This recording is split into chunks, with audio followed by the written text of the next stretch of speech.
Nagmisulang punerarya ang munisipyo ng Katiil, Davao Oriental dahil doon po dinala at ibinurol ang mahigit 50 nasawi sa pananalasa ng Bagyong Pablo. At sa gitna po ng pagsubok, isang bagong silang na sanggol naman ang nagsisilbing liwanag ng pag-asa sa mga sinalanta at ang pangalan po niya isinunod pa sa Bagyong Pablo. Balita hatid ni Salima Refran.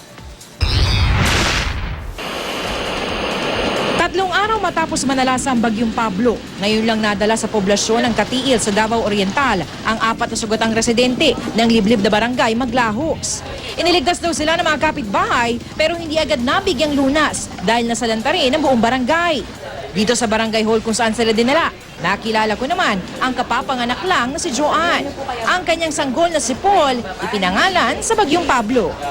Masaya po ako na nabuhay po siya.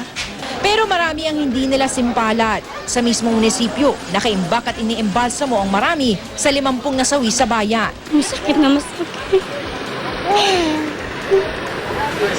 Wala na akong asawa. Sino pang magbubuhay sa amin? Sa munisipyo na rin ibinuro lang ilan sa mga biktima, tulad ng ina ni Naisin na hanggang ngayon wala pang kabaong. Tanggap na namin kasi trahedya. Wala kayong magagawa.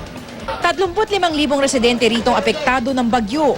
At sa lawak ng pinsala sa mga ari-arian, mahirap isipin kung paano nila ipagdiriwang ang Pasko. Maging ang mga bakal ng tinatayong palengke, mistulang nilamukos sa papel sa lakas ng hangin. Ganito rin halos ang nasaksihan ko sa bayan ng Boston, sa lalawigan pa rin ng Davao Oriental. Isa sa mga pinakasiksik na barangay, ang Barangay Sibahay, dito sa Boston, Davao Oriental. Dati raw, ang kahabaan na ito, punong-puno ng mga bahay. Pero matapos nga ang Bagyong Pablo, ito na lamang ang natitira. Mga kalalakihan na pilit sinasalba ang natitira sa kanilang mga bahay. Dito ang mga nakatumbang puno, halos sumakop na sa mga kalsada. Kabi-kabilang maliliit na landslide at kilo-kilometro ng wasak na mga bahay.